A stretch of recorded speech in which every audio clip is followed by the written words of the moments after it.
Hello,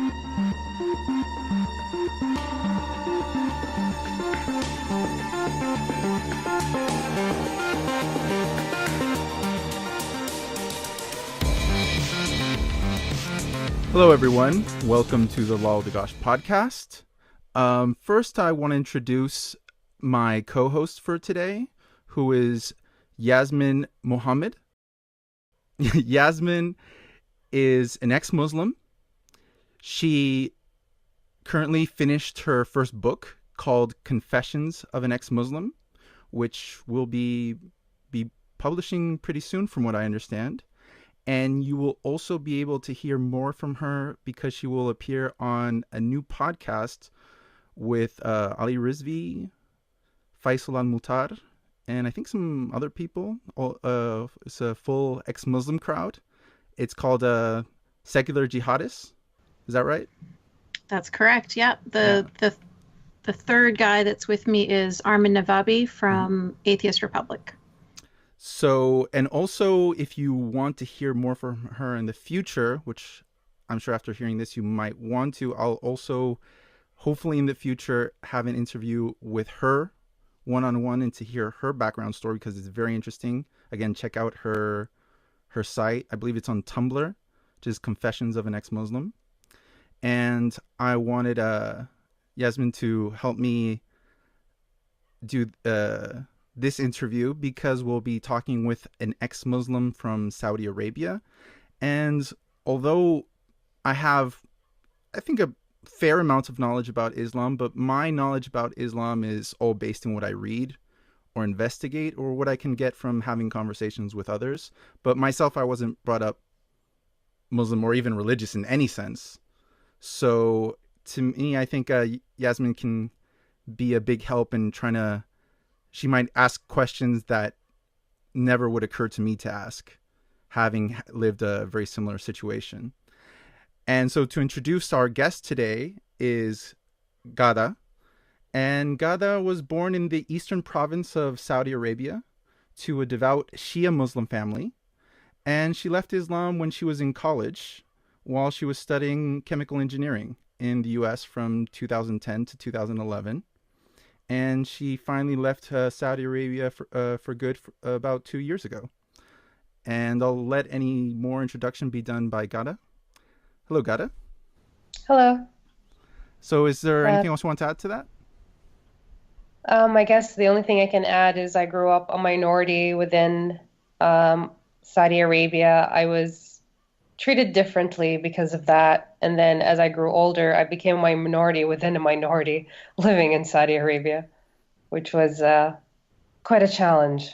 In a minority within a minority, is that like Shia and being a woman, or which is the other one? Being ex-Muslim and living there. Okay. So if they didn't want to kill you before, they really want to kill you now. The funny thing is that I've met ex-Muslims in Saudi Arabia that were ex-Sunni Muslims, and they still have the like they think that they are better than me because they're Sunni or ex-Sunni, and it's I know. Oh my God. They leave Islam, but the whole like, better than everybody attitude still stays with them, and of course the misogyny stays with them too. Yeah. And this is among the ex-Muslim community, you find? Yes, that's among the ex-Muslim atheist community in Saudi Arabia. Yeah, it takes a while to cleanse yourself of all that garbage. It really does. Right, because you leave the religion, but you don't necessarily leave a lot of prejudice behind with it. Because you're socialized with all of these things all wrapped together, right? Yeah. Yeah. I've heard this from another friend of mine who's been on the show before, Jennifer Sutton, who was a convert to Islam. But before that, she was brought up Mormon.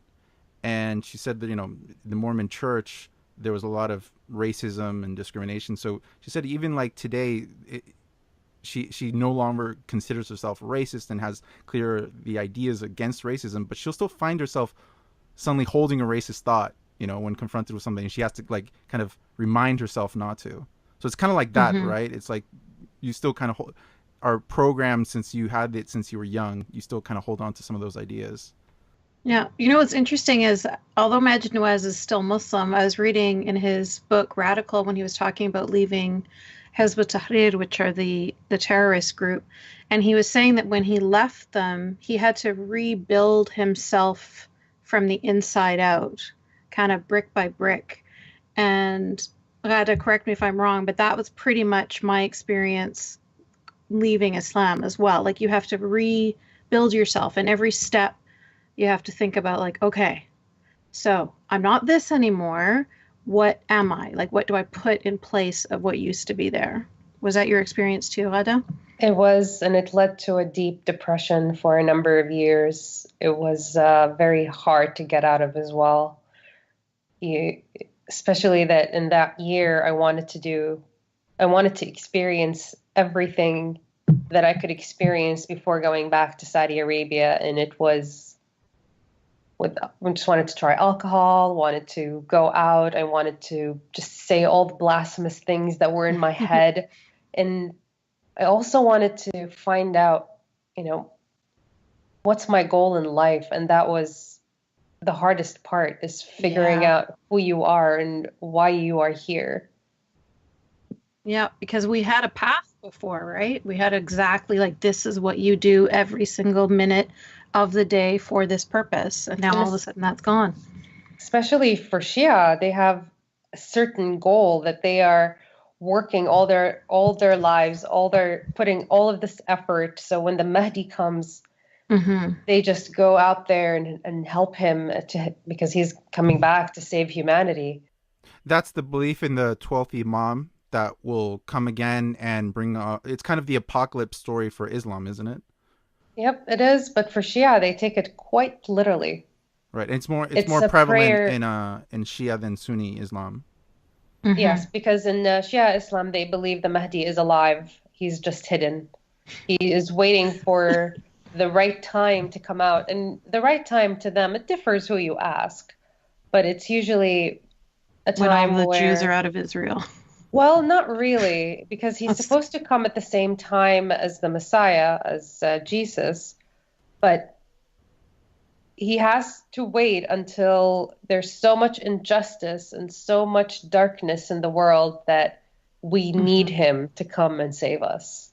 Do you mind if we talk a little about you growing up in Saudi Arabia? Because for a lot of people, it's just you kind of hear, well, women can't drive, and that's outside of that, people don't know too much about it. So can you kind of describe your family upbringing and the atmosphere and how it would be different growing up in Saudi Arabia in the Shia community versus Sunni? Growing up in Saudi Arabia really depends on who your family is. My family was not considered to be liberal, but they were not conservative either. They were somewhere in the middle. They were very religious, very devout, loyal Shia Muslims. They observed all the celebrations that the Shia do, including the Muharram for Ashura. They celebrate all the births and the deaths of all of the Imams and the Prophet. They go on pilgrimages not just to Mecca and Medina, but they go to Mashhad and Qom in Iran, and they go to Karbala and Najaf in Iraq, and they also used to go to Syria before the war to visit the shrine of Zainab. They're very devout from that side, and of course, it comes with just how they were. Sorry, I just lost my train of thought there.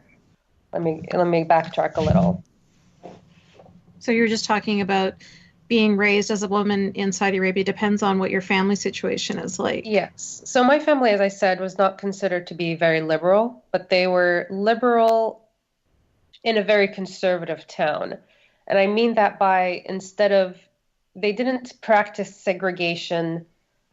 Maybe I should just interject for a moment here and clarify that, or maybe you can clarify that liberal in Saudi Arabia is very different than liberal in Canada Oh, or liberal in completely Chile or different. something. Um, Yeah. I would say I don't even know what the right word for liberal would be. Like Yeah. Well, to me, if like more it's to me, open-minded. as a well, what it would open minded imply, like as far as like gay rights or women's rights and Oh, things no like gay that. Oh rights. gosh, no, No, no. no, no gay rights.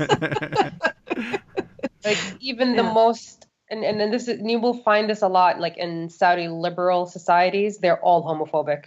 None Mhm. of them are for gay rights. Like they would be all for women's rights, all for a democratic system, but not gay rights. Okay, let's backtrack again. So the way I would explain liberal in the Saudi sense, it would be that they would allow women to make a choice whether they want to veil or not. Education is open and nobody's forced to marry.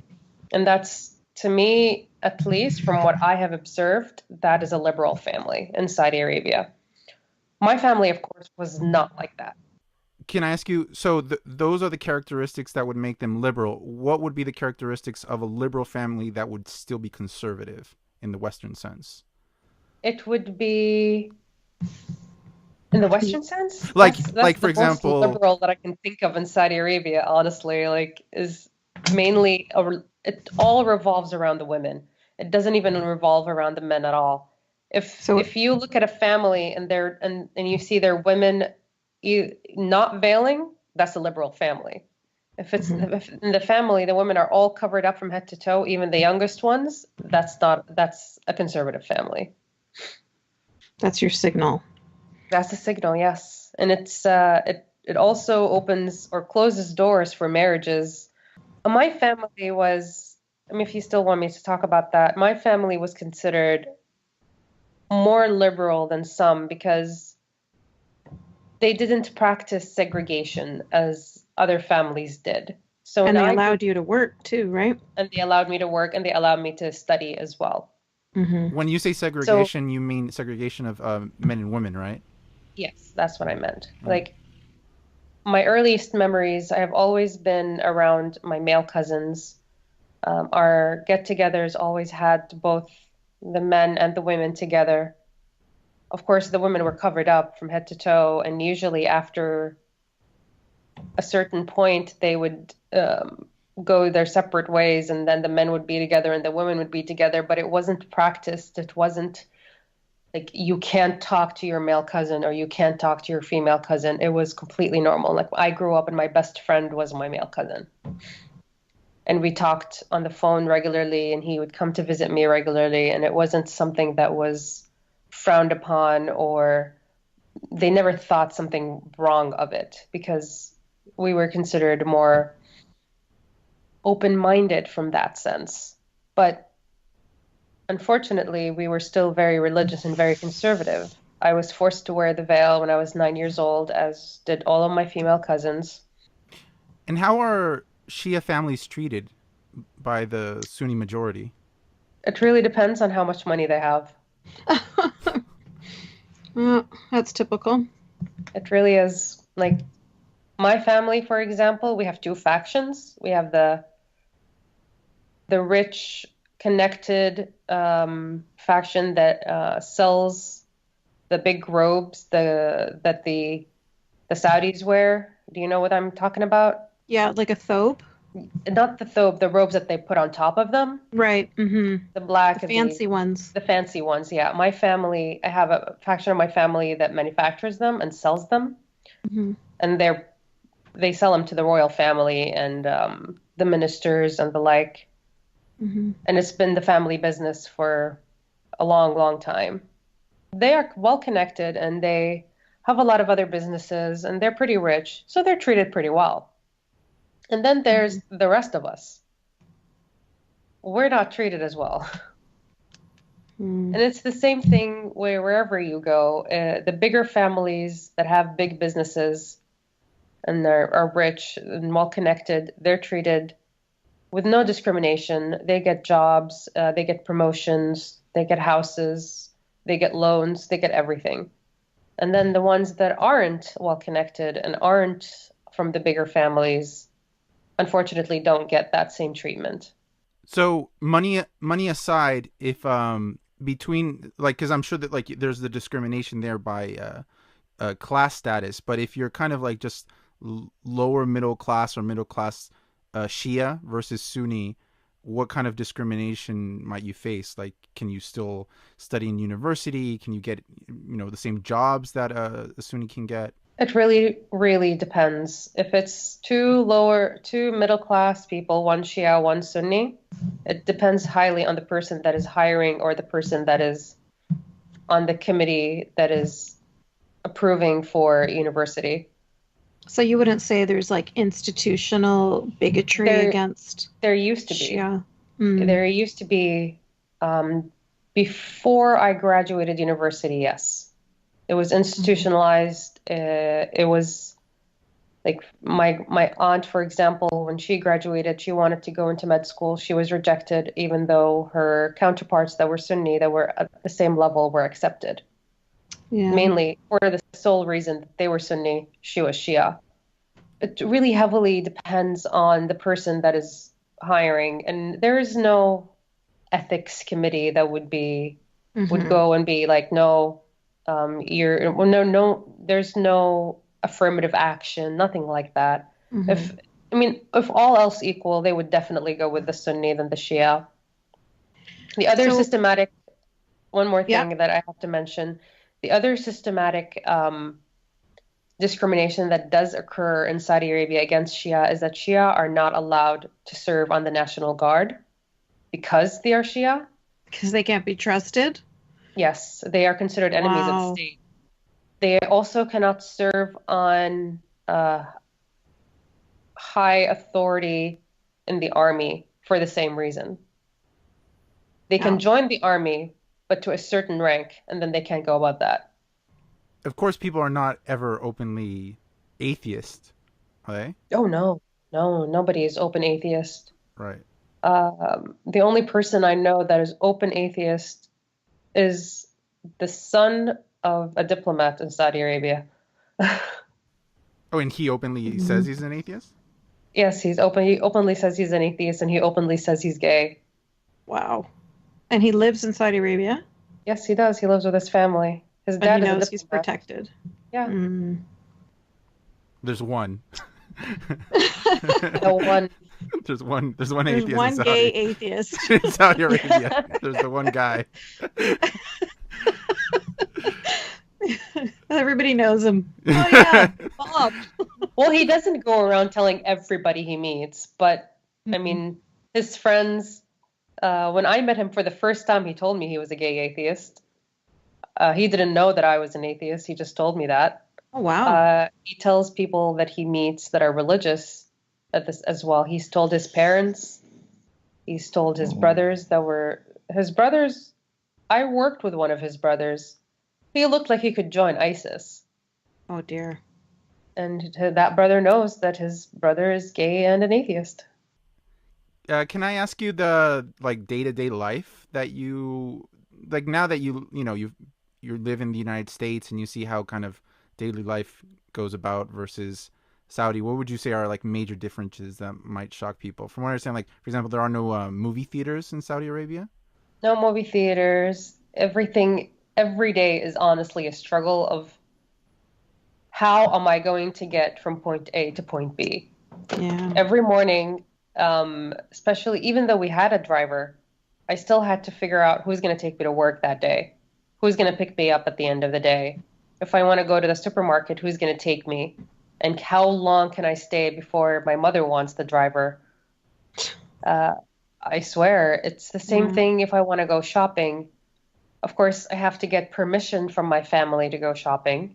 because even though it's my money, I have to ask them permission to use it. Uh, if I wanted to go see friends, I would have to come up with an elaborate story of who I'm going to meet, where I'm going to meet them, how long I'm going to stay, and what we are going to do. It was extremely nerve-wracking and very stressful that I just stayed home. I Hmm. would much rather not do any of that. I saved a lot of money because of that, which helped me escape. But Well, there's not much else to do anyway. I mean, I lived in Qatar for about 7 years, and literally there's like home or the mall yes, pretty much the same in Saudi. It's either home or the or mall. work or work. And Yeah, that's it. I much preferred to go to work, even though my job was soul sucking. And at this time, are you wearing a baya? Yep, gotta wear the abaya and gotta wear the hijab as well. but not necessarily in niqab. No, my mother was as horrible as she was and as religious as she was, the niqab was the one thing that she drew the line at. She would not wear it. Huh.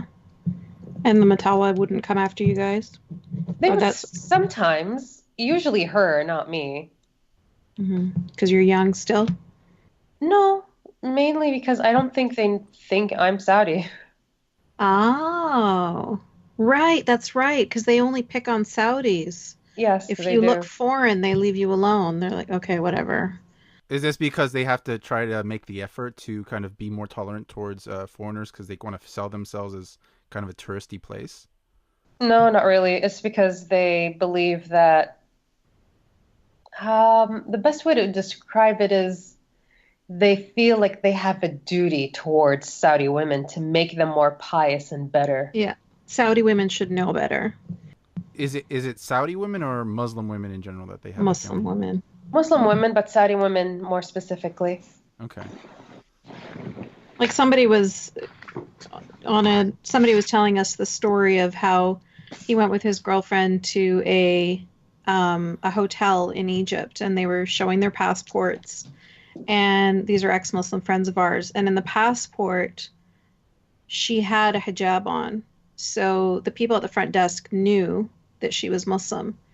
And so then they started bothering them. They went up to the room and they were like, show us your marriage certificate. Why are you in this hotel room together? Yada yada. Meanwhile, I've stayed in countless hotels around the Middle East and nobody's ever given me any trouble because I don't have a hijab on in my photo and I have a Canadian passport. So they don't know that I was Muslim. So they just leave me alone. But if they get any hint of it, they'll expect that you follow the rules. And in that treatment, how are men treated differently from women? Like in Saudi Arabia, Yes, in Saudi Arabia. they're given so much more freedom. From the minute They've they're born, like it's from the get-go. like the boys can go out till late hours of the night. Nobody would ask them, nobody would call them. If I would go over to my best friend's house, which was 5 minutes away by car, lives in the same neighborhood, my parents know her parents, all of that, and I stay there until 10 o'clock, I would be getting phone call after phone call. Where are you? Why are you not home yet? My brother, on the other hand, would go half an hour away, stay with his friends. No, no, not even one call. And the constant "taib" all the time. Don't sit like that, you're a girl. Don't laugh so loud, you're a girl. Lower your voice, you're a girl. It's just constantly, as a girl, you've got all of these restrictions around you 24/7 Wow, that boys, what you right? just said, like brought so much PTSD right now. Yeah, Me yeah, remembering the things that my mother would be like, don't sit like that. Sit hmm straight up. Don't walk like that. Why yeah, are you walking like that? Stand better, stand taller. yeah. Don't talk And, like that. Don't laugh like that. and this is from childhood. This isn't like teenager or adulthood. This is like No, as a this is little like nine, girl. 10 years old, you'd be told this. And of course the big one, who's gonna marry you if you Yes. do this? Who's Who's gonna gonna marry want to you? Still marry you? want you? Yeah. Yep. I heard that one all the time And too. it's not just from the mother, it's from every single woman in the family that will tell you this. My grandmother, my aunts, my older cousins, my uncles' wives, same thing. I think that's an important point that when people discuss misogyny or patriarchy in the Middle East or among Muslims, I think people make a mistake of mistaking patriarchy or sexism just being from the man to the woman. And the first time I started making like I think I had this prejudice as well until I read Ayan Hirsi Ali's first book, Infidel, and when she started talking about how so much of the misogyny and the sense of purity, the sense of attack, that you're constantly on edge about how you're acting because other women might either in your family or cousins or something like that might call you out or tell on you and try to keep you pious and pure. So do you also see that a lot in Saudi Arabia, that you see like a lot of the misogyny or patriarchy comes from the females as well? It comes mainly from the females. When I wanted to study abroad, my mother was completely against it, kept saying things like, I can't let my only daughter go abroad and study. What will people say about us? It was my dad that, after lots of convincing, convinced her to let me go if I were to find a sponsor to study abroad. She made fun of me because I wanted to be a chemical engineer. She said that it was a man's job. What was I going to be, a plumber? What do I want to be, a car mechanic? Because I wanted to be an engineer. So she Like, just what are you had no gonna work? understanding of what an engineer is. No, absolutely none. She said, what, you want to work in a plant with other men? She just didn't like the idea that I liked things that she considered more manly. She didn't like that I didn't like makeup, or that I didn't dress up in the way that she does, or that I didn't like shopping, because she was a huge, huge shopping addict. Mm-hmm. She didn't understand why I didn't like gold, because every Saudi woman should love gold. It was, and it wasn't just that, it was how, like, my father never mentioned marriage up until my mother started mentioning it. And at 25 years old, I was called a spinster. Yeah. How, Like that word is it's not even used here except for like, you'll read it in old books.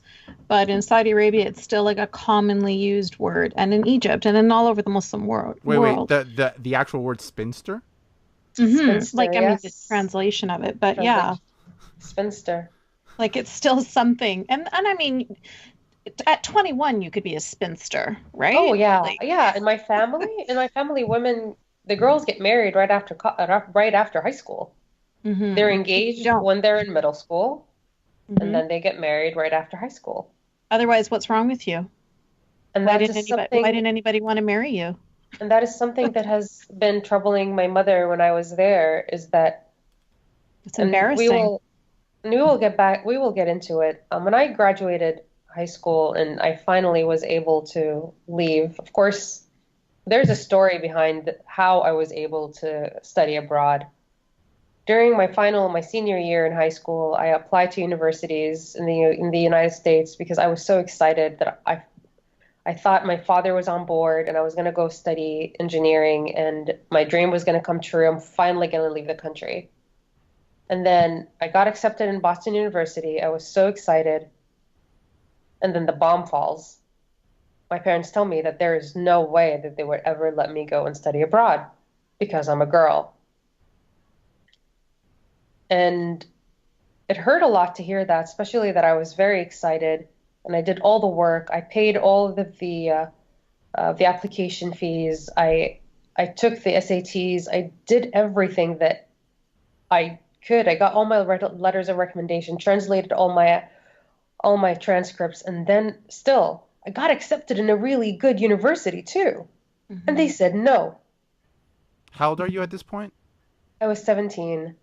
When I got accepted. It was my senior year in high school. And so what I did, I stopped talking. I went on a hunger strike.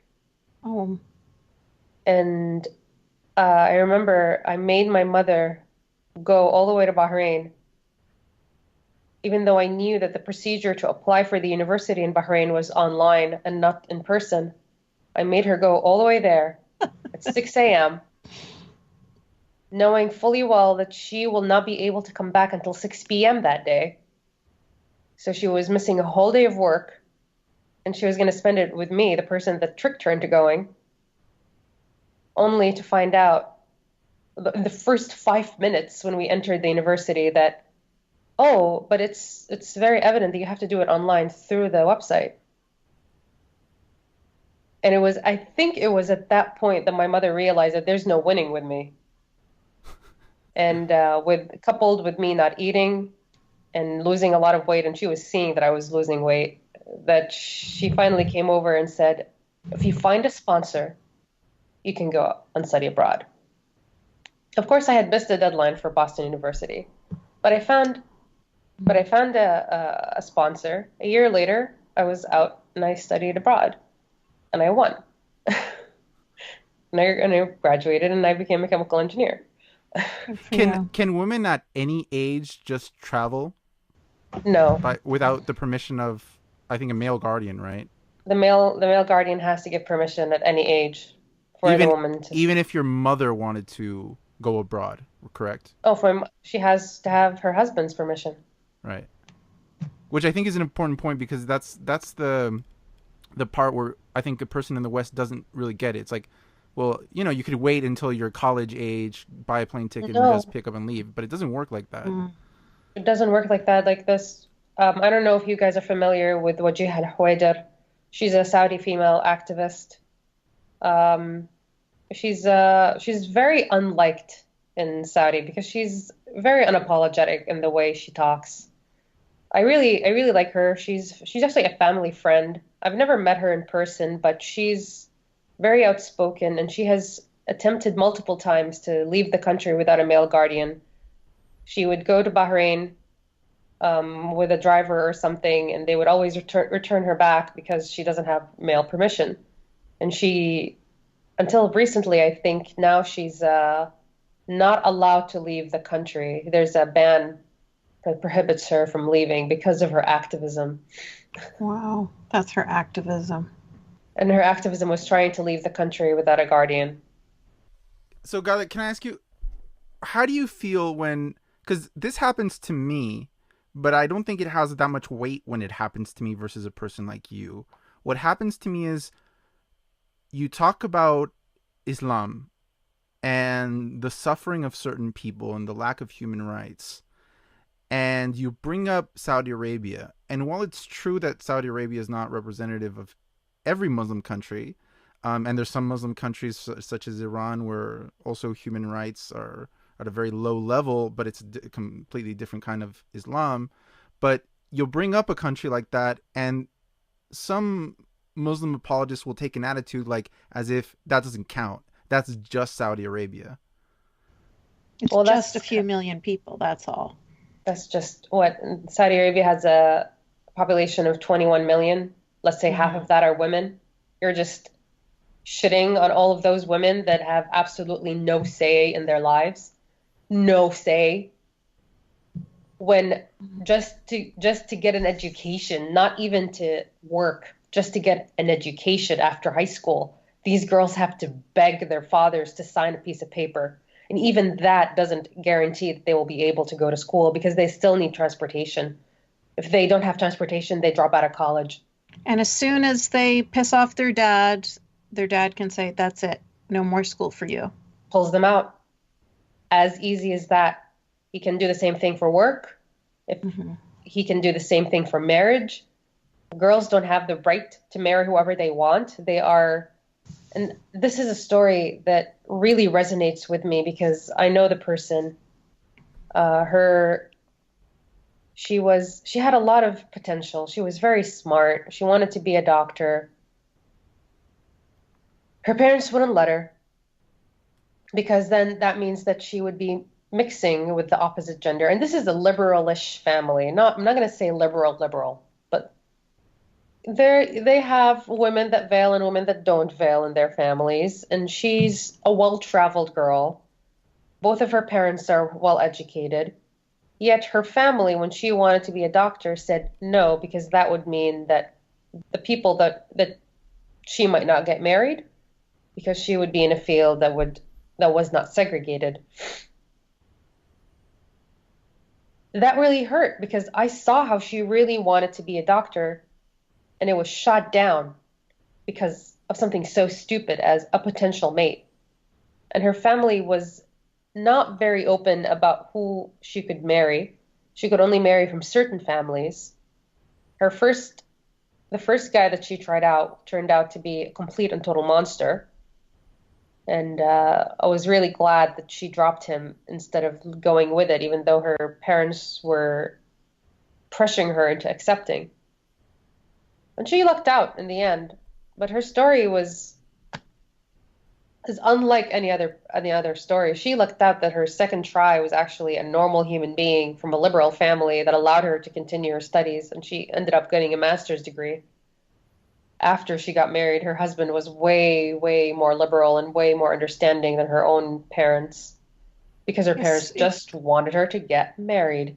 That was It's their just a goal. gamble, right? It's hit or miss. Like you never know. It all depends on your guardian. It all depends on your owner if he's going to be a good person or not. That's that's the struggle of a Saudi woman. It really is a hit or miss. Will your father let you study? Will your father let you work? Will your father marry you off to the Mm. highest bidder? You don't know. Yeah. I I remember that about was my students. I was just going to say my students in Qatar were the same thing. They were, even though they were studying and after they finished studying, they were going to get jobs. And so it seemed like they were of the lucky women in the country. There was this constant threat above their heads that they could never step out of line because they didn't want to miss out on the opportunity of continuing their education. So there it's were not so like many freedom doesn't even rules. really mean freedom either. Like there is no such thing as actual freedom. It's just it's just very like it's a spectrum of prison, really. There's so many rules, so many rules. It's unbelievable. And sometimes, like my father used to always threaten whenever I did something wrong that he would pull me out of work. Yeah. And it was the last threat that really made me buy the ticket and come to the US. Can I ask you, when he says pull you out of work, how could he do that? Does he not let you leave the house, or can he actually like influence where you work to tell him like, she can't come to your work anymore? Like how does that? Both. He can just go to the employment office and say, I present my permission for my daughter to work. I don't want her to work anymore. I don't give her permission. And because it's Saudi Arabia, they have to comply with the guardian. And then he tells the driver, "Don't let Ghad out of the house." No, he just doesn't let me out of the house. He doesn't have to Don't. tell the driver anything. Right. So even when women work, the women who do work, they are working under the permission of someone, either their father or their husband or something like that. Hmm. Yes, it's a condition of the work. Yeah, it's the same thing with education. When I got accepted for a scholarship, my father had to sign that saying that he gives me permission to study. And when I got a job, my father had to sign that he gives me permission to work. And it actually says that if the legal guardian decides at any point that he does not want his daughter, wife, whatever, not to work, he has the right to pull her out. So also, aside from what I was asking you about, like the point of view of Saudi Arabia, I've also had a lot of contentious encounters with a lot of the Islam apologists who are Western based. I had a few encounters with Dalia Mugahed, who wears a Oh dear. hijab and was on the Daily Show with Trevor Noah, and she is a big advocate of not just the hijab, but that the hijab in general is very rarely forced on women. I have my serious doubts of what the percentages she believes globally, and I would even add of even women who wear any kind of veil, whether it be the hijab or niqab in Western societies, even the U.S. The percentage of when she says not forced and just chosen, to what degree the parents that really have putting no obligation at any age for them to wear it. But she was on like the Daily Show, and she says, most women are not forced to wear it. It's just a choice. She's speaking for all Muslim women at this point, and she says all it does is privatize sexuality, as it's a good thing. And Trevor Noah kind of applauds that. He's like, "Oh yes, because women Mm. should be able to do that and privatize their sexuality, so we don't judge them based on their looks." And he got a big applause from that, and so did she. And when you see that, I mean, because I mean, again, I'm not talking or debating her from the point of view of a Muslim or a Muslim woman or anybody who has been in that position, but I try to get I try to at least empathize with the point of view of people like you. But how do you feel about that? Because, and also maybe Yasmin as well, because you both have worn veil at some point. That Hmm. really pisses me off. It pisses me off whenever somebody says that the veil is a choice. It is never a choice. Even when like the likes of Dalia Mujahid says that, oh, it's a choice. I chose to wear it. Why? Why did you choose to wear it? Because your God told you that you have to wear it. It's your duty to God to wear it. It was not a choice. And it's not a choice for the millions of women that live in the Middle East. It's not a choice for girls like me when we were 9 years old and had to wear it. It was never a choice for me. It's never a choice for my cousins. It wasn't a choice for my mother. It wasn't a choice for any single woman that I know personally. So when she says that it's only a minority that forces women to veil, I just want to go and punch her in the face, because that is not true. And she is And she lying. knows it. She knows she's lying. Like, and she is not helping. She's not helping at all. All these women that are forced to wear. So why? How many more women have to go out there and tell her that she's lying? That, like, it's just, I can't even. I'm sorry. Like, this is really pisses me off, because for every single story of, hey, it's my choice, you go visit the ex-Muslim subreddit and see like 10 stories of girls, I can't do this anymore. I hate wearing the hijab. I only do it for my family. And this is here in the West, not in Saudi Arabia or Iran. It's in the West. This argument of choice too, like, I find it curious that no other women choose to wear the hijab except for Muslim women. Like, if this was something that people would just choose, like, oh, I choose to wear a pink dress, or I choose to wear a bandana, you'll find that across the world. But nobody else is saying, I choose to wear a hijab.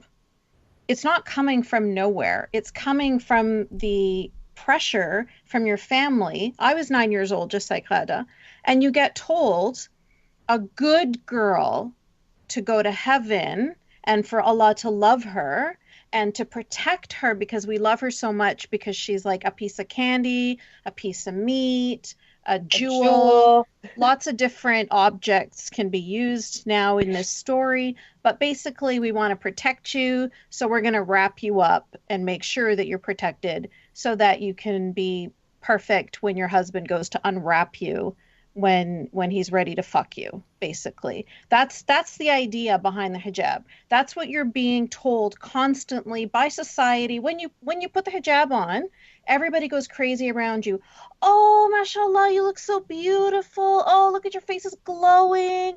Oh, blah, blah, blah, blah. They don't do that for girls that don't wear hijab. I've had people say to me, actually, it was weird, because I was not even wearing hijab at this time. But I had a student say to me in Qatar, oh, teacher, you can't trust her. She doesn't even wear hijab. And I'm like, listen, bitch, look at the person you're talking to. Like, I'm not wearing hijab either. But I knew that was a part of the society, because I grew up with that. When a woman wears hijab, you can trust her. She's a pious, good person. And if she doesn't, she's all the opposite things of that. So it's not really a choice, is it? It isn't a choice either when you know that you won't get married if you don't wear it, when people will look at you differently, when your family wants to kick you out if you don't want to wear it. It's when men on the street will bother you even more, because they're going to think like, oh, well, you're asking for it. You're the one who's not covering yourself up. So obviously you want us to comment on you. And it's just not, it's the whole idea of choice is given free will. But we're not getting that. Not in Islam. Not when God tells you you have to wear it. Mm-hmm. Not when it's an obligation in your religion to cover up. It's not a choice. That I don't understand how they can say that it's a choice. Can I tell you my perception of what's wrong with it? And you guys both can correct me or tell me if I'm on point. But the issue I have when I hear Dalia or Linda Sarsour and what's that other girl from Muslim Chick or something like that talk about these issues about the hijab, and they say, well, it's just a choice. There's a certain element there that I think they glaze over when they say, well, this is just my connection to my religion or Allah. But that connection was established when the parents from a very young age telling you that you have to wear this because it's part of the religion, because Allah tells you should wear it, because hiding your parts of your body is for sexual reasons, that you shouldn't reveal it, and if you do, it's negative, it makes you a slut or a spinster, as you guys were saying before. Yep. And when you're pushed and pushed and pushed these ideas into your head your whole life, and then I can understand how some of these women later will say, well, no, it's my choice, but that choice is based on that indoctrination. Now, when they say it's a choice, it's not completely untrue, right? They are choosing to do that, but it's not. What worries me is that the liberal audience that is like watching The Daily Show and Trevor Noah and Dalia Mogahed, they're only hearing the word choice, and they're not imagining all the background and upbringing that comes from the parents about how it's, it's almost like basically slut shaming a woman to wear it. And I've had people tell me, and these women will say it as well, is that, well, it's just a veil over your head. It's like wearing a scarf, or nuns do it, or et cetera, et cetera. And to this, I've given the example that, like, Mormon women have to wear long skirts. Now, is wearing a long skirt bad thing? Am I against long skirts? Of course not. But also with the long skirts for Mormon girls, it's something that they're pressured to a horrible sexist degree that they must wear. It's not an option for them not to wear it, right? And even the ones who might say, I choose to wear it, well, yes, but this comes with a huge cultural pressure that you were brought up into to wear it. And it seems that that's clear. If I mention Mormons to a lot of Westerns, they get that, but then they forget completely about it when we're talking about Muslim women. So what do you guys think is this fascination from the new liberal community to defend the hijab and applaud Trevor Noah for saying, oh yes, it privatizes sexuality and it keeps the male gaze away, and you got liberal audience who are not Muslim don't wear the hijab, and applauding this woman, applauding Trevor Noah for it. Like, aside from the Muslim women who say it's a choice, like, how else do you feel about that? And am I on point pretty much, or am I just talking out my ass? Well, from my perspective, I think you're totally on point, and I don't even like to get into it. Like, I wouldn't get into it with Dalia because I know that she's a straight up liar. I wouldn't get into it with Linda or the Muslim girl chick. I wouldn't try to. What I would say is, okay, that's great. That was your experience. That's fine. It's a choice for you. But for the millions of women that are living in Saudi Arabia, or that are living in Iran, or that are living in lots of other Muslim countries, it's not a choice for them. So for you to be in a language that they'll understand now, for you to be all privileged in your Western world talking about it being a choice, well, you don't have any religious police going around with a whip, whipping your ankles for showing or whatever. So let's just focus on that then. And let's just ignore these people that are insisting that it's a choice. Fine, it's a choice. Let's let it go. Because it is Stockholm syndrome. I know what that feels like. I was brainwashed too, and nobody would have been able to get through to me. So I don't even bother trying to get through to them. And also there's an element of dishonesty where I don't think if you ask them questions or if you put arguments against them, I don't think they're going to respond with honesty. You're absolutely correct. Because they know the truth. Like when Linda Sarsour posted that thing about women in Saudi Arabia, there's more women in Saudi Arabia that were in government than they were in the U.S. or something stupid like that. I can't remember what it was. She's not that dumb. Like, she knows when she tweets that, or when she tweets something about Sharia law being good for women. Like, she knows that she's being dishonest, but most of the people that follow her are the people that you were describing that are clapping in Noah's audience, and they're people that don't understand. They don't know enough about the religion, or they don't know enough about the culture, or they don't understand enough about the topic that we're talking about. So for them, it's just like, oh yay, happy lies, yay, it's a choice. Everything's okay. Don't worry about it. Because it's just easier than having to deal with unhappy truths, right? Because then it's messy and it's yucky, and nobody wants to talk about that. Let's talk about positive things. Women, feminist Muslims, and Muhammad was the first feminist, and before him, women were nothing, and now look at them, so empowered. okay, that's great. Everybody just wants to you know, to be happy. Honestly, I think it's more about them trying to spread Islam, or that they have this idea of Islam in their head, that they're so delusioned that this is the right path.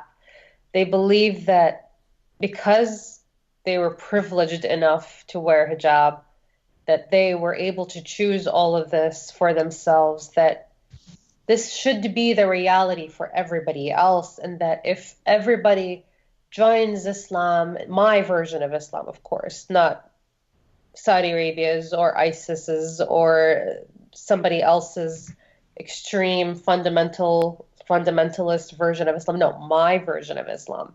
If they join it, then the world will be so much better.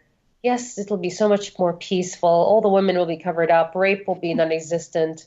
I really think, honestly, maybe they are lying, but I think the other part is that they really do believe that this is the truth, or at least that that's what they want to promote is the truth, and so they can get more Muslims on their side and they stop being a minority.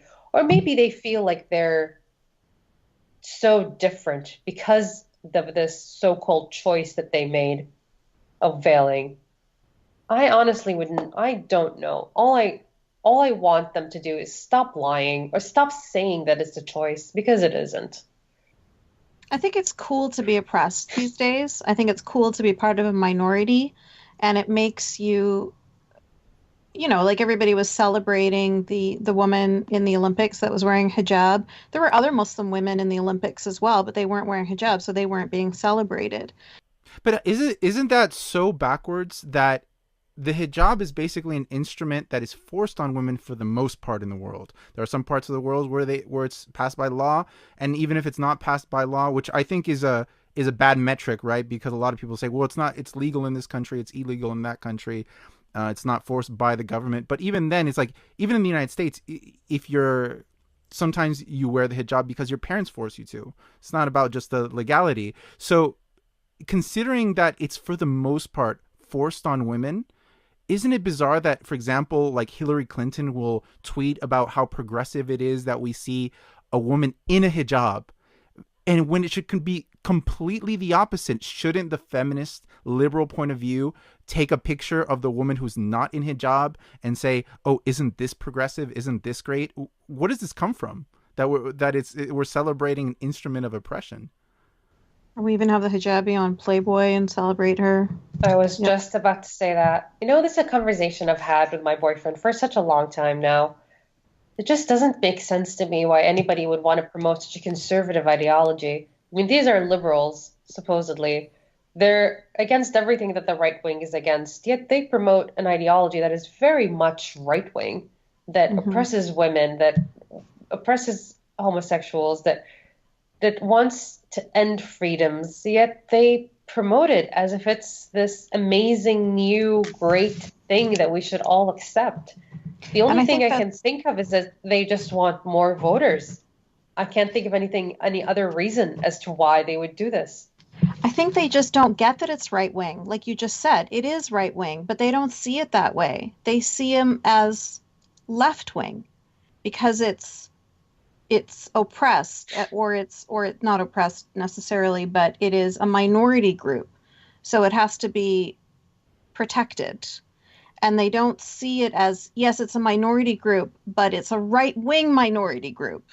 Does that make sense? So do you see it like this, that so if you see Islam like in a country like Saudi Arabia or Afghanistan or Qatar, you see the religious misogyny there, which it will have so many characteristics like the religious conservative right wing of the US.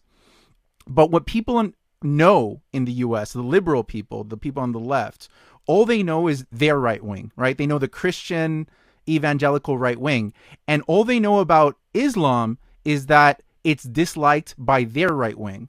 Yes. So they're like, I dislike this right wing. I dislike the George Bushes, the Trumps. I dislike the evangelical, Sarah Palin's or Michelle Bachmann's.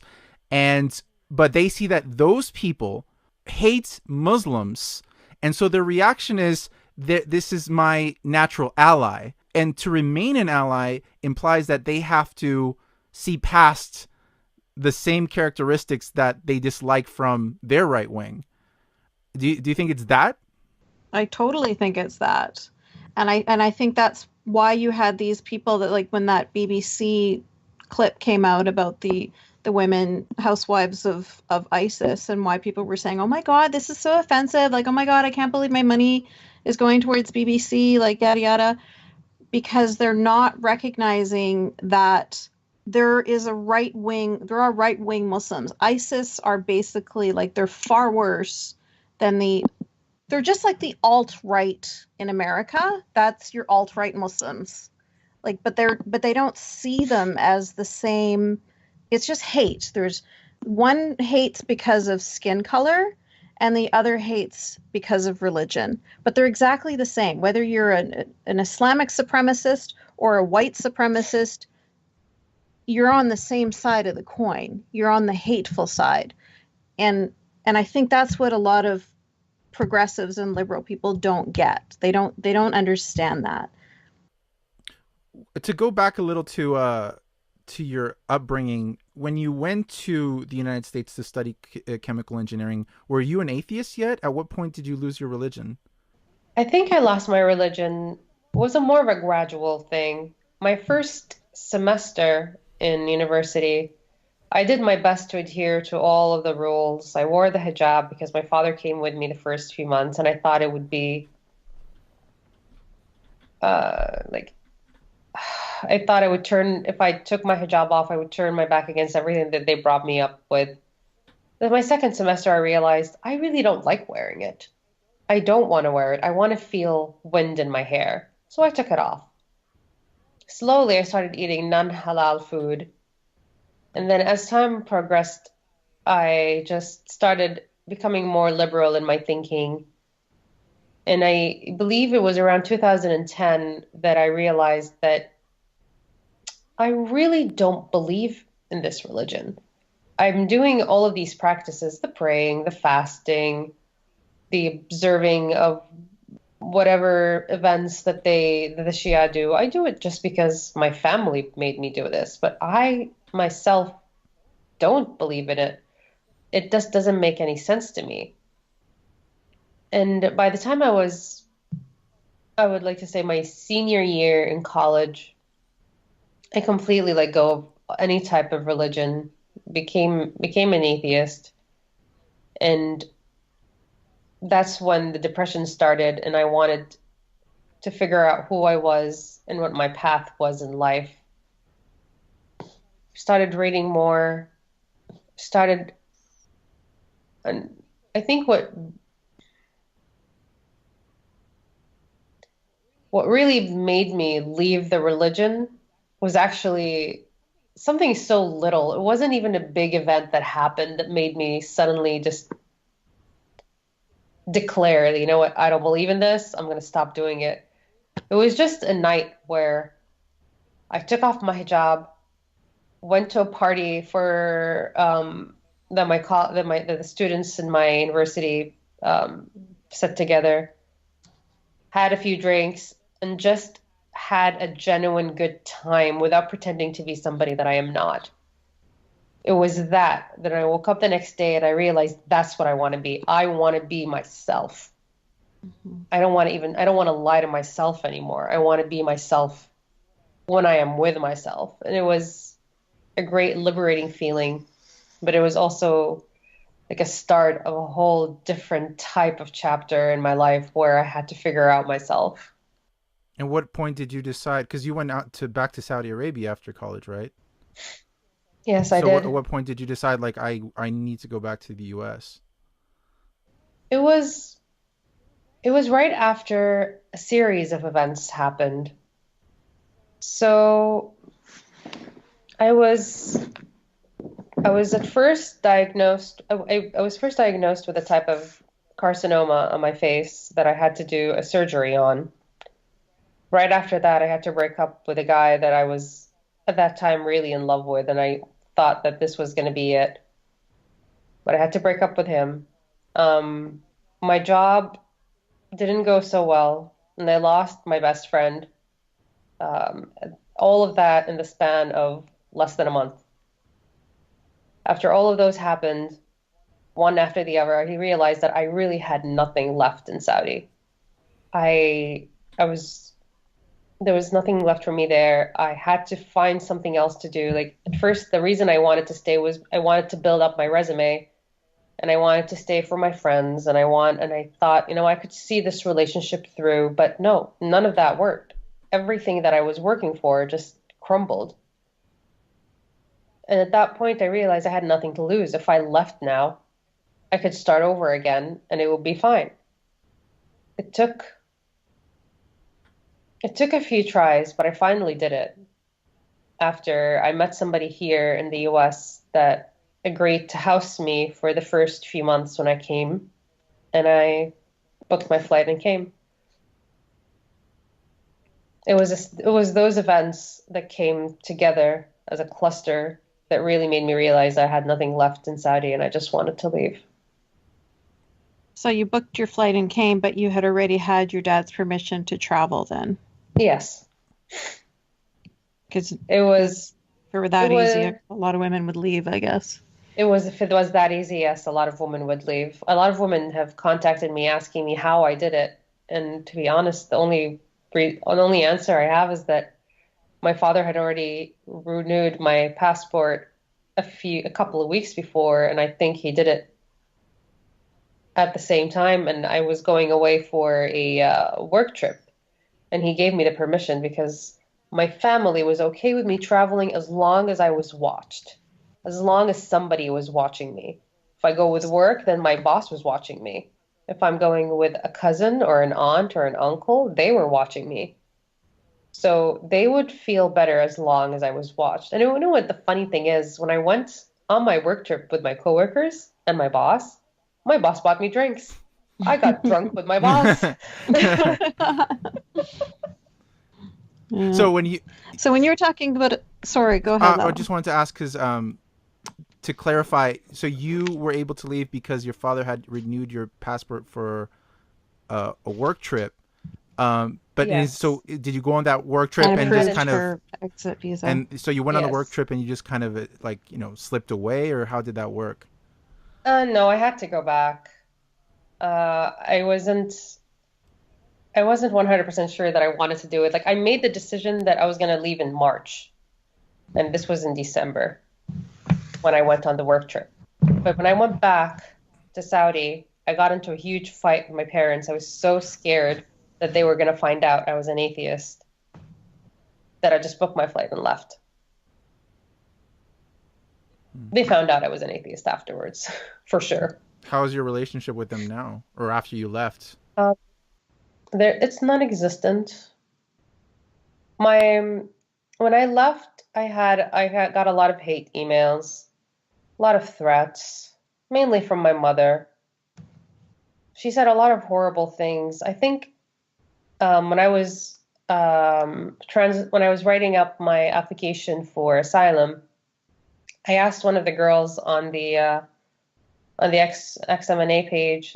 She's a translator, I think, to translate a few words in Arabic to English for me. And one of them was like traitor, whore. Uh, I forgot what else, what it was. Some other words. I mean, I honestly can't really say them because I don't know the translation to them in English. But they're mainly curses and derogatory terms, me being a woman. And at first she thought, I was like, did the man say that to you? No, it was my mother. My mother was she knew how to choose her words. She knew how to hurt me. She knew my best friend was very close to me and that his death really hit close to home. And so the first thing that she says, I wish that you died instead of him. I wish that you were dead instead of bringing up all the shame to me. Uh, Her emails mellowed out over time, and now she just sends me Islamic propaganda and saying things like, I wish I still had my daughter. My daughter has abandoned me. Even though I reply to all of her emails saying, I want you back in my life, but she completely ignores them because she wants me back in her life as a Muslim girl, not as her daughter, the way she is. So My it's very father, conditional love. very conditional. And of course, I mean, she's done so much worse than just those emails. She's spread rumors that I tried to kill her. Oh my God. Yeah, she's spread a lot of rumors about me, all sorts of them. Um, she's sent a lot of threats and a lot of hate emails to me. My dad was more of a slut shamer. He Mhm. called me a cheap whore, that I opened my legs to everybody. He says that I know that you're not really faithful to this man that you're with now. I know you have a bunch on the side as well. What the fuck? Yeah. He's an Arab man. What do you expect? Um, he never apologized for anything that he said. He just wants me to talk to him and tell him everything about my life, even though he's said a lot of things that are pretty unforgivable, honestly. And he still wants me to talk to him and tell him about my life and include him. So if I introduce him to my boyfriend, he's not gonna go and scream at me as call me a cheap whore again? Of course he will. I know he will. It's so confusing. Like what it's this weird emotional mind fuck. Well, my family has been ostracized by the community after I left. The reason that they're acting the way they do is because they're lonely. Me leaving has caused them to become, yeah, rejects. Everybody makes fun of them. They tell my dad that he's a horrible father because he didn't control his loose daughter. Look at Oh your my loose God. daughter going out, not wearing her hijab, bad mouthing the Prophet and the Imams on in the internet. And ever since that article, it wasn't even an article, it was a broadcast message that was sent to the community about me being an atheist from the conservative town that I am from, and how people would never dare do this before because the penalty for apostasy is death. I've I've taken I've completely like stopped tweeting, stopped writing things with my name. I just wanted to live a normal life where nobody was coming after me because I wrote something bad about Islam or about the Prophet or about one of the Imams or whatever it is. This really hits home with why so many people are still closeted ex-Muslims because they just don't want to have to deal with this basically a bomb not just on them like you It's get on all their the blowback families. but it's on your whole family. And I understand that, yeah, whatever. I mean, what I thought about before that, and my family has disowned me, so the family can let them back in. And they take this whole disowning thing seriously too, that they met a colleague of mine in an airport once upon a time, and they didn't even mention that I was their daughter. They just mentioned that I was a girl they knew. Oh, And this was in the US to a colleague of mine that doesn't even know anything about Saudi Arabia or my story. She just knows when she told me the story, it's like I saw these old people in the airport and they mentioned that they knew you. So when I asked them how they knew you, they just said that you were just a girl that they knew. Like even to a complete stranger, they didn't mention that I was their daughter. They really take this whole disowning thing seriously. but then they're also emailing you saying I lost my daughter, like Yeah, so they're just it's like they're being forced to disown you because of all they're being ostracized in the community, but they don't actually want to. Is that at fair? least maybe not my father, but my mother for sure. She doesn't want me if I'm not Muslim. My father has shown a little bit of remorse, a little bit, not too much. He is still, as he says in his emails to me, he is still an Arab man. He still has Arab man honor. and he cannot let his daughter do whatever she wishes because that goes against his nature as an Arab man. But he understands why I don't want to be Muslim anymore. My mother is the complete opposite. She just wants me to be Muslim. She doesn't care what I do as long as I identify as Muslim. So I can, in the end, go to heaven.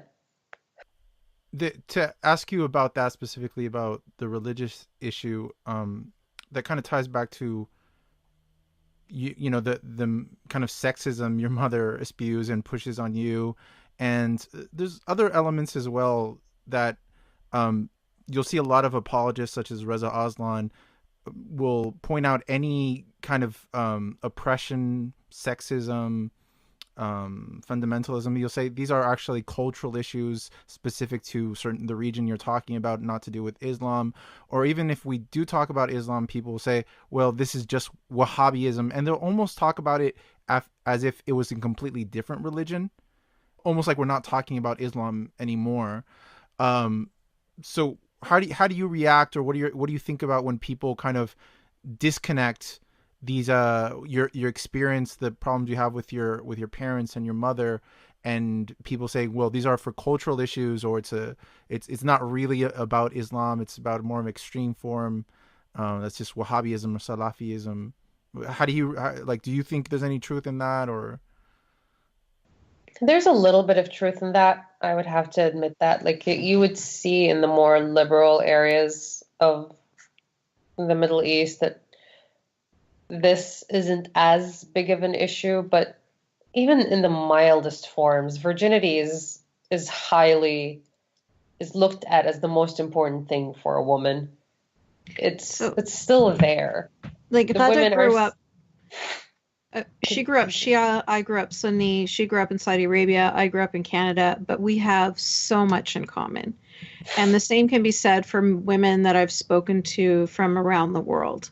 So Islam is the common thread. And I think Sarah Haider also has a really great quote on this too, which I can't remember verbatim, but it's something like that. It's like, well, if none of this has to do with Islam, then why is it the common thread between all of these women's stories?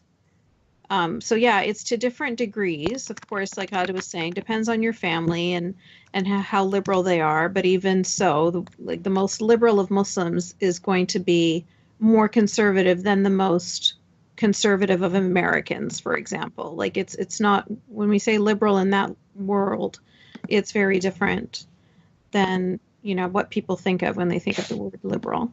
But yeah, it's all to varying degrees, of course, because we're all different people. There was or has been numerous documentaries in which somebody from the West would go to Saudi Arabia and interview a bunch of privileged women, and they would all say that they like their life the way it is, that they don't want to drive because they have their drivers, that they feel that they're privileged because in here they have drivers, they have somebody taking care of them all the time. They don't have to do what the Western women do, like in America, where she has to work, where she has to go take her kids to school. She has to do everything for herself and for her husband. It's just too much work. And she feels so privileged to be in Saudi where she's not expected to do any of that. And I call bullshit because I honestly enjoy this struggle. I'm not going to say enjoy, it's a struggle. It really is, but it's freedom. It's freedom. It's being able to right now go out the door, not having to tell anybody where I was going. It's knowing that the money that I have earned is mine, all mine. Nobody has the right to come and take it from me. I don't have to go pay a driver every single morning to take me to work and then every single afternoon to come and get me back. I don't have to worry about a curfew or who I talk to or what I eat or how I sit or anything like that. It's just a normal person's struggle every day. It's like when I hear that argument that you talked about now, Lalo, it makes me think of somebody saying like, oh my gosh, it's so great to be in a wheelchair. Somebody pushes me around all the time. I never have to walk. You never have to go upstairs. Like that's exactly what it sounds like. Or no, sorry, it was actually you, Hada. You were talking about the women in the Yes. documentaries. Like that's how ridiculous it sounds to me when somebody is happy that they are imprisoned or that they are being handicapped, really. I honestly think it's mental illness that I wasn't able to do this. It's an unfortunate thing, really. I really wish that I have said that so many times that if I did tell myself that, maybe I would still be there, probably married to my cousin, probably pregnant with my third or fourth kid. But at the same time, I'm so glad that I didn't do that. I am so glad that I thought it was all bullshit and I just continued on with my life. And it made me extremely unhappy, but at least it got me out. Though I did tell myself, though, I did, for a very brief period of time, I told myself maybe I'll find a good husband. Maybe he won't be so bad, like he won't be like my parents. Maybe he'll allow me to do the things that I want to do. But isn't that such a sad expectation for your life, isn't it? To It is a sad. to think that my life might be better if I just find the right man to let me be happy. I don't. Women deserve so much more than that. Yeah, but in Saudi, that's pretty much what every girl aspires to be, is to find a husband that would allow her to live her life, would be a good husband that would give her all of these freedoms. It's very unfortunate, but it's the reality of so many Saudi girls.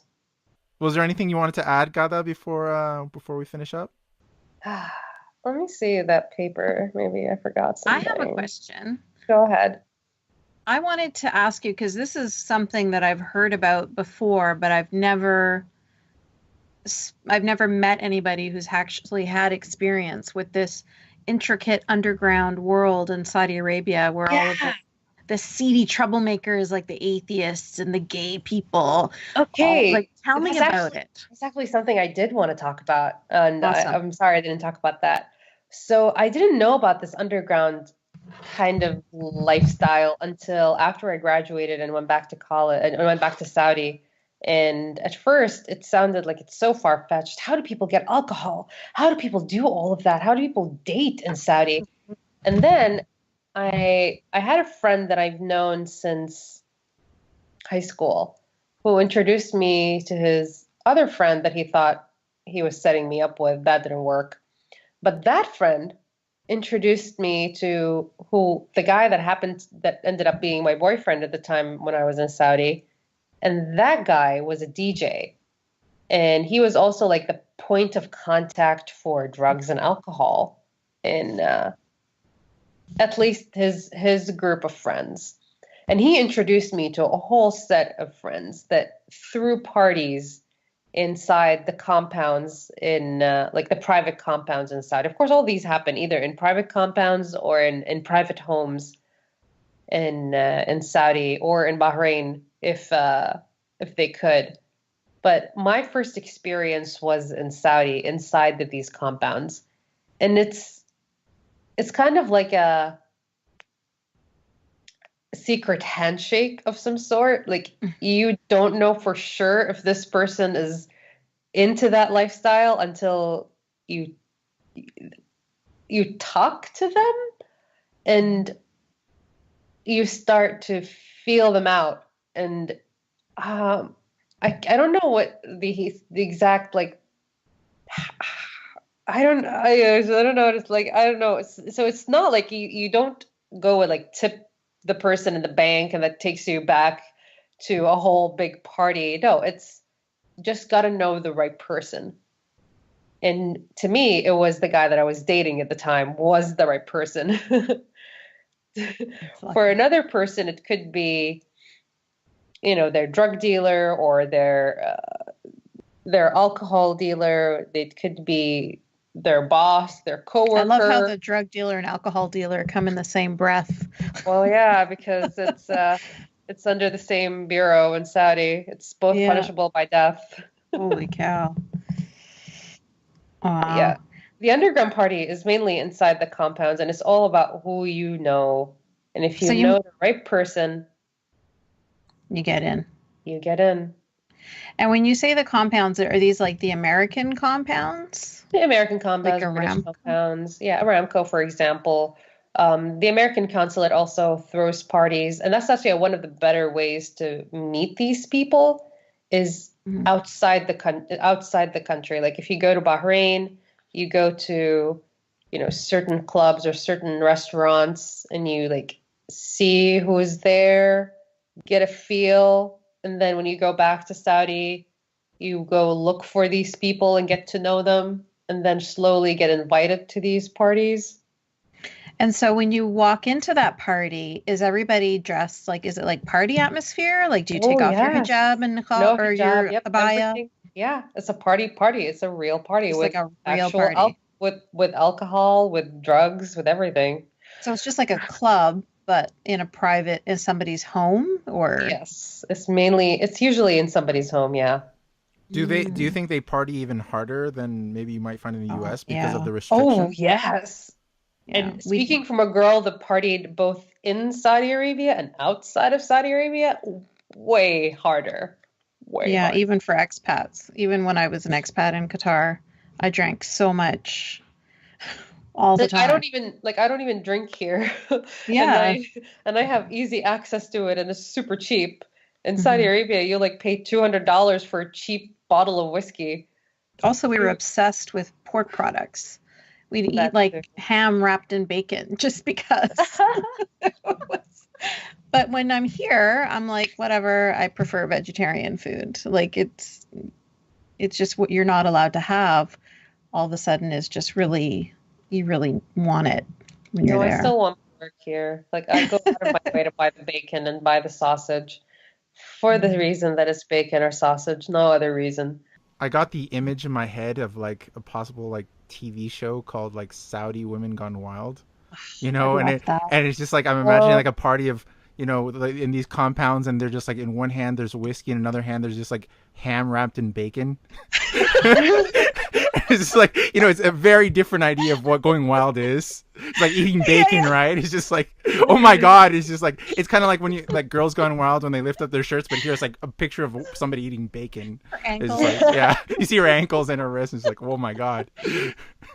you know what's actually funny that when I was going through the underground, like it was a great release to have that. It was extremely difficult to hide from my parents, but it was still a great relief to have an underground life where, people were just having a good time. Nobody talked about anybody. All we did was, drink and smoke hash and party and on occasion, if people were open to it, would have sex. Very, very rarely though. Girls were still, wanted to be pure and wanted to wait until marriage. So of course they went the back door. Um, Oh yeah. Tell us about that because I remember learning about that when I was in Qatar and I was fascinated. That's a God's loophole, right? yeah, it's Yeah. well, I'm still pure. I'm still waiting for my husband to open me up, but you can still use the back door. It's So this is used totally among allowed. Muslim women as well. The whole God's loophole Yeah, thing, right? Huh. yeah, but God's loophole. Is that a Catholic thing, Lalo? No, well, actually, I think it's like an evangelical thing, but there's like a comedy Oh, okay. group that made it like a whole music video about it, Garfunkel and Well, Oates, and it's Oh my about God. like Christian girls using, having anal sex to get around still yeah. being virgins when they're married, and the song is called God's Loophole. That's the first time I had God's heard. loophole. Yeah, Well, yeah, that's pretty much it. Yeah. yeah. And I heard that guys do that too. Like they're still like they're like, They're "Oh no, straight, but they do it. Yeah. what was that?" They're straight, but they still go the back. Yeah. Like That's, I'm not gay, my boyfriend is kind of attitude. yep, yeah. As long as he's the one doing it and not the one being done to, he's okay. He's totally okay. But the other thing that I was going to talk about, when I was going through that kind of life, I really wanted to write a book about it, like a Saudi girls gone wild bunch of stories, but I don't know if it would So I'd It buy was it. just I'd read fascinating. that.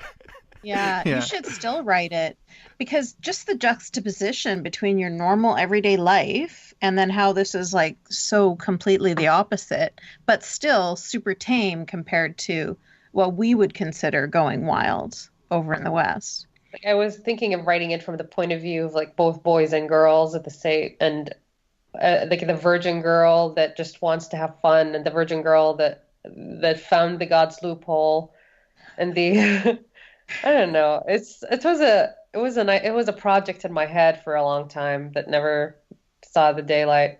Yeah, I think there's a certain fast like in it becomes more interesting when in a world that's everything is to the extreme, that Yeah. when you're just so repressed and you can't do anything, exactly what happens. And that's why I was almost pretty sure that when I asked you about if Saudi parties are crazier than what you even see in the West, I could just imagine like, the wanting to let loose, right, nature of it. And I think there's an interesting thing there if in the sense of a story that you might uh work into a book of like, the describing the repressed nature of day-to-day life and how it just explodes Hmm. when you just find these parties and compounds. Yeah, I've seen like a married woman with kids come to one of these parties, and she was completely wasted in the first hour, just Yeah. dancing and she's like, I have two kids back at home. I just want to let loose. My husband Mhm. doesn't even love me. And it was true. His husband doesn't really like her. She was forced to marry when she was 19. She was 27 and she already had three kids. Jeez. Jesus. Now, wouldn't she ever be afraid that it would get back to him because she could get in a lot of trouble, right? I think at that point in her life, she really didn't care. She really just was so, she felt, it's, You reach a breaking she point, was, right, where you're just like, she reached that breaking point. She really did. So would that ever happen? Would people ever tell on each other? Like where there No, you'd okay. at least not in the secret underground society. Nobody tells anybody anything. They would cover for, like I had my friends covered for me so many times.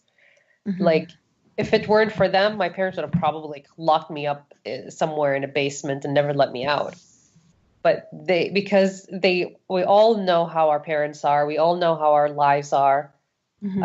They would, we all had each other's backs, both the guys and the girls, and the guys, and I've mentioned the other underground society, the Saudi atheists or the Saudi ex-Muslims. They were still misogynistic and still had all of that like thoughts in their heads. But the other part, the guys, at least the ones that I knew that I partied with, we had a sort of a secret or an untold or unspoken agreement that they would take care of me no matter what happens, that they would not take advantage of, you know, of So the you girls totally that were trusted them. there. You weren't And I worried about did. anybody dropping anything in your drink or anything Nope. like that. And if anything, they were at least that group, they were completely very protective. Like they would watch what the other guys were doing. If they saw that girl was getting a little too drunk, they would take her aside and put her like in a car, stay with her until Oh. the end, drive her. I have had the guys drive me back home like at 3, 4 a.m. because I was afraid that my parents would find out that I was not home. They would leave the party just to drive me back home, and they would like stop, and this has happened, like they would stop the music, everybody stays quiet if a girl's phone rings and her parents are on the Oh phone. wow. Yeah, the whole it's party just they shuts were down just for a phone the call. whole party yeah, and if anybody is drunk and screaming, they would like take him out so the girl can take the call. It was like they were very, I trusted them completely with my heart. Do you think what happens is that because people get so wild at the parties and it's an explosion of liberation, that it's also easy for guys who show up to take advantage of the women, and if they do, well, then these parties aren't really going to work and it's not going to continue to happen, Yeah. Right. Women will stop Yes. coming. right? Yeah. So it's Yeah. like if And that happens like to three women at one party, like the woman's like, I'm not showing up at these things anymore, and then the whole thing's conceptually Yeah. is ruined. So they have to be like, okay, we're doing this, but we also can't let it transform into some kind of, take advantage of women kind of events. If not, this is not fun anymore for anyone. Yeah, Mhm. that's mainly it. So no hookups really happen. It's mainly just having fun and getting and letting loose. The hookups happen, but very, very, very rarely. And not because the guy comes over and tries to like get a girl to come back home with him. If that happens, the guy gets kicked out of the party and becomes like excommunicated and never invited over to any other party again. Wow. Really? Yeah. See, it's interesting because you say it's like so crazy, but at the same time, it's very tame. It's super tame. This sounds like a party I want to go to. Yeah, it's very important because in Saudi it's all about appearances. So if a girl's reputation goes down the drain, it's on all of these guys, and they don't want that to happen. They still care about us as their friends. So, and they want these parties to be fun. They don't want the girls to be like, oh, what if I go there and then everybody knows about my reputation, then my reputation is ruined, then I never get married, then I never get this, and I never get that. So it's pretty controlled. It's a controlled environment, but it's also a let loose environment. I have smoked more hash in my life in Saudi Arabia than I have ever outside. So when you say drugs, that's what you're basically talking about, smoking Yeah, but hashish. there's also like my gay atheist friend, he gets all sorts of other drugs, but he's hardcore drug addict. So But that So isn't it's too not typical common. in no, the more typical one is hashish. Everybody smokes hashish in Saudi. Mm-hmm. Even the religious people do. I had a Yeah. guy who was an ISIS sympathizer, and he smoked hashish. Yeah. He also knew I was an atheist and didn't care. But he was an ISIS supporter. He was an ISIS supporter, yeah. And he knew my then boyfriend and always asked him to go to prayer.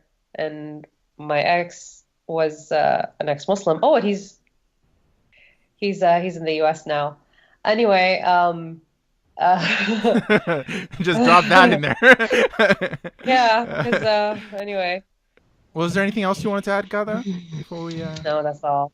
I just talked about the parties. They were pretty amazing. That's really interesting. Actually, I would never occurred to me to even ask about the parties. I'm glad it was brought up. Mhm. I mean, I learned a lot. Thank you so much, Gada, for your time. You're I very really appreciate welcome. it. I don't. It sounds like you're not too big on social media, so there's nothing you want people to follow you on or anything. No, I'm not big. All right. I mean, yeah.